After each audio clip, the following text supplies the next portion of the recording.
ओम शांति। Welcome to my channel Abaq tarot. आशा करती हूँ आप सब लोग बहुत खुश हैं। तो आज मैं करने वाली हूँ आप लोगों के लिए एक रिलेशनशिप गाइडेंस का reading.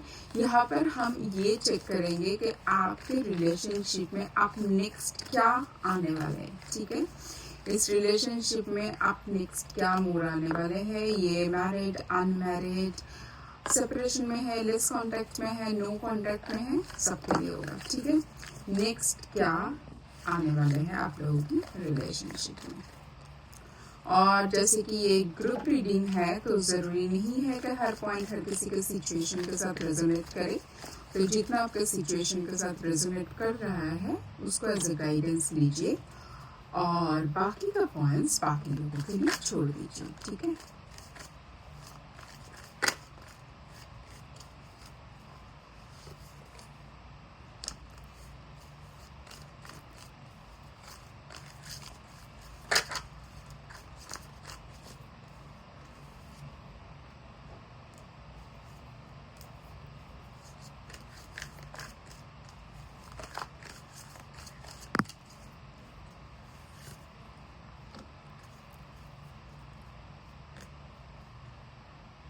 Okay. The bottom of the deck is queen of cups.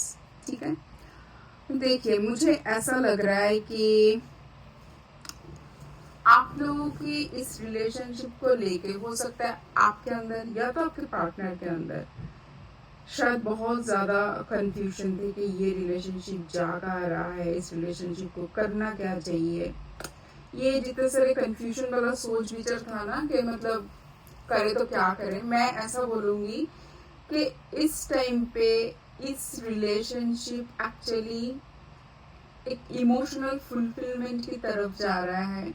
आप दोनों एक दूसरे के लिए एक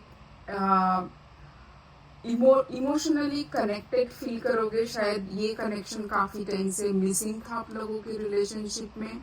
इस टाइम पे आप दोनों के अंदर ही इस रिलेशनशिप की फ्यूचर को लेके क्लैरिटी आते हुए दिख रहा है।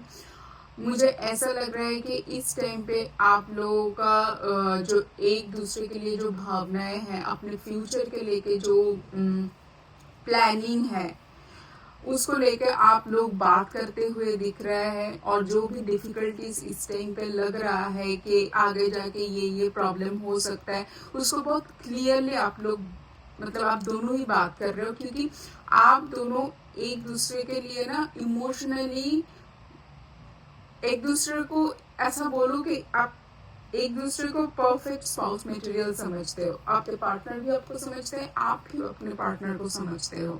इसलिए जो भी डिफिकल्टी है ना इस टाइम पे ऐसा दिख रहा है कि आप दोनों का जो माइंडसेट, देखिए बात हमेशा होता है माइंडसेट का, राइट। अगर आपका माइंडसेट सही है तो बहुत सारे प्रॉब्लम्स का सोल्यूशन मिल सकता है। अगर माइंडसेट प्रॉपर नहीं है तो छोटे छोटे प्रॉब्लम भी एक बहुत बड़ा पहाड़ की तरफ बन जाता है प्रॉब्लम, है ना। तो इस टाइम पे आप दोनों का ही माइंडसेट ऐसा है कि हम मिलके जो भी प्रॉब्लम आ रहा है या हमें लग रहा है कि हमारे साथ यहाँ पर तालमेल नहीं बैठेंगे, प्रॉब्लम आ सकता है, वहां पर उसको कैसे सोल्यूशन की तरफ लेके जा सकते हैं आप लोग, उसके बारे में बैठ के अच्छे से बात करना है। मतलब विथ क्लैरिटी, ना कोई चीज छुपा के, ना किसी को हार्ट करके, ना किसी से मतलब एक होता है ना कि मैं ये बात मेरे मन में एक बात खटक रहा है और मैं सामने वाले इंसान को बोलूँ तो मुझे ऐसा लग रहा है कि ये बुरा मान जाएगा, तो मैंने उस बात को बोला ही नहीं। बट डे बाई डे जब वही चीज बार बार होते रहते हैं, बट एक टाइम पे जाके इंसान बर्स्ट कर जाता है और उसका जो रिजल्ट होता है वो और भी खराब होता है। तो इस टाइम पे जो भी चीज आप लोगों को लग रहा है ना कि बातचीत करना चाहिए, क्योंकि अगर बुरा लगता है तो पहले लगे सही, बाद में जाके लगना सही नहीं है। तो इस टाइम पे ना आप लोगों को इतना कॉन्फिडेंस आ जाएगा, ये जो नेक्स्ट मैं बता रही हूँ आप लोगों के रिलेशनशिप में, आप लोगों को एक दूसरे के प्रति बहुत कॉन्फिडेंस है कि मतलब आपके पार्टनर भी समझ रहे हैं कि आप ही हो वही पर्सन और आप भी समझ रहे हो कि आपका पार्टनर ही वही पर्सन है। अब जितने भी सारे डिफिकल्ट मतलब कंफ्यूजन चला गया, अब जितने सारे डिफिकल्टी आ सकता है उसके ऊपर आप लोग काम करोगे, उसको उस प्रॉब्लम को सोल्यूशन की तरफ कैसे लेके जा सकते हैं, फ्यूचर कैसे बेटरमेंट की तरफ जा सकते हैं, आप लोगों का फ्यूचर प्लानिंग कैसा होना चाहिए, आप लोगों का फाइनेंस कैसे प्लान होना चाहिए। अब सोचिए जो लोग अनमैरिड है, जो मैरिड नहीं है, जो मैरिज के बारे में सोच रहे हैं, तो आप लोगों को फाइनेंशियल मतलब प्लानिंग कैसा होगा, आप लोगों का फैमिली प्लानिंग कैसा होगा, आप लोगों को क्या करना चाहिए, एक प्रॉपर प्लानिंग। ठीक है। अब जो लोग सोचिए नो कांटेक्ट में है, या तो लेस कांटेक्ट में है, या तो सेपरेशन में है, तो आप लोगों को पता है किस रीजन की वजह से आप लोगों के बीच में डिस्टेंस आया है। तो हो सकता है फिजिकल डिस्टेंस में भी है बहुत सारे कपल, या तो आप लोग मेंटल डिस्टेंस में हो। तो उन सब चीज को कैसे कम करें, उसको कैसे मिटिगेट करें। ठीक है। हो सकता है ये बहुत जल्दी जल्दी ना हो, उसमें थोड़ा टाइम लग सकता है, क्योंकि सबके लिए तो एक टाइमिंग नहीं होगा। तो यहाँ पर मैं टाइमलाइन नहीं बोलूंगी, बट इसका जो नेक्स्ट स्टेप आपके रिलेशनशिप में लग रहा है, मुझे ऐसा लग रहा है कि आप और आपके पार्टनर दोनों ही सोच रहे हैं कि ये जो डिस्टेंस आप दोनों के बीच में आया है, इसको कैसे मिटिगेट करें, इसके ऊपर कैसे काम करें। ठीक है। क्योंकि बैक ऑफ द माइंड आप लोगों को ये पता चल गया है कि आप दोनों एक दूसरे के लिए बस बने हो, like made for each other, ऐसा वाला एक फीलिंग। ठीक है। तो ये मुझे आप लोगों का नेक्स्ट स्टेप लग रहा है। चलिए देखते हैं और क्या आता है टैरो से इस बारे में। देखिए अंडरस्टैंडिंग होना कि हमें काम करना है, क्योंकि देखिए कोई भी पर्सन परफेक्ट नहीं होता है, और आज के टाइम पे ज्यादातर रिश्ते परफेक्ट तो है ही नहीं उसको। बट अगर किसी का माइंडसेट ऐसा है कि हमें काम करना है, बस इस रिश्ते को बचाना है, अपनी ईगो के ऊपर जाके इस रिश्ते को अगर किसी ने प्रायोरिटी दिया, तो मुझे ऐसा लगता है वहां पर दोनों लोग ही जीत जाते हैं, बेसिकली वो रिश्ता जीत जाते हैं, है ना। We have the card of death and rebirth. Yes, तो जो चीज इतना पेनफुल तरीके से खत्म हुआ है, जो डिस्टेंस आया है, जो भी खराब चीजें हो गया है, इस टाइम पे इसको रिफॉर्म करना चाहते हैं, इस रिलेशनशिप को एक नया फाउंडेशन के साथ फिर से बिल्डअप करना चाहते हैं। ठीक है। आपके पर्सन और आप दोनों ही, मतलब ये रिलेशनशिप बेसिकली एक नई तरीके से शुरू होगा, और बहुत सॉलिड फाउंडेशन के साथ शुरू होगा। क्योंकि जो लेसन आप दोनों को मिलना था ना इस सिचुएशन से, वो आप दोनों को मिल गया है। ठीक है। और यहाँ पर फिर से जैसे अगर कोई रिश्ता फिर से शुरू होता है, तो पहले बहुत लाइट एनर्जी, एक बहुत लविंग वाला एनर्जी, एक बहुत ही मतलब स्वीट स्वीट वाला जो एक एनर्जी होता है, वो सब कुछ आप लोगों के रिलेशनशिप में रहेगा। But at the same time maturity भी रहेगा, कहाँ पर आप लोगों को काम करना चाहिए। ठीक है। And we have the card of 9 of pentacles. Yes, आप दोनों बेसिकली एक दूसरे के लिए बने हो, एक दूसरे को कंप्लीट करते हो। आप लोगों का पर्सनल ग्रोथ, प्रोफेशनल ग्रोथ, मतलब एक दूसरे के बिना ना आप दोनों इनकम्प्लीट हो, ये आप दोनों को ही समझ आएगा।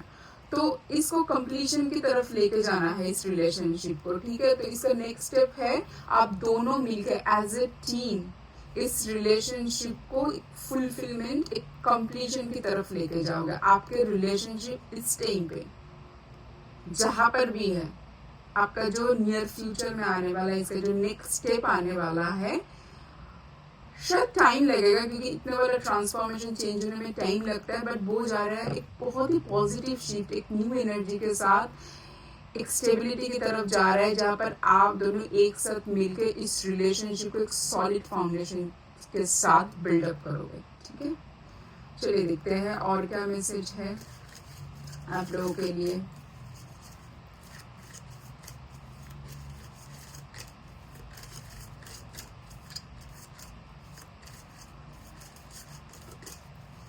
और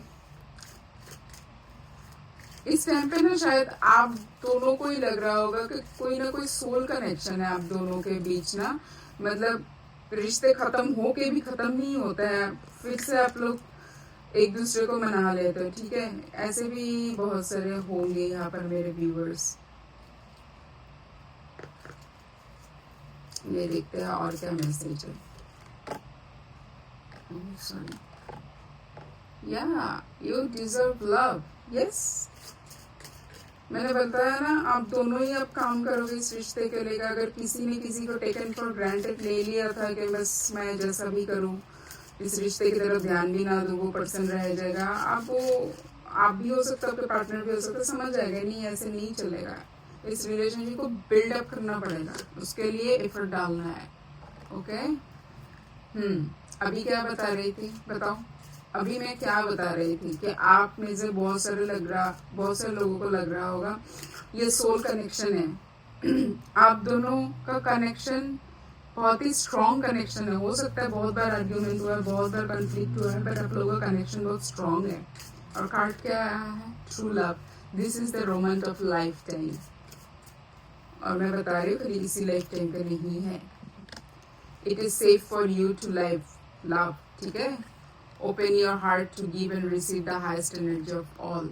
तो मतलब आप दोनों ही अभी एडजस्टमेंट करने के लिए रेडी हो। इस रिलेशनशिप को खोना आप में से कोई नहीं चाहते। इस रिलेशनशिप अभी एक मतलब बहुत ही पुख्ता होके, मतलब बहुत ही स्ट्रॉन्ग होके एक दूसरे के लिए आप दोनों काम करोगे, ठीक है।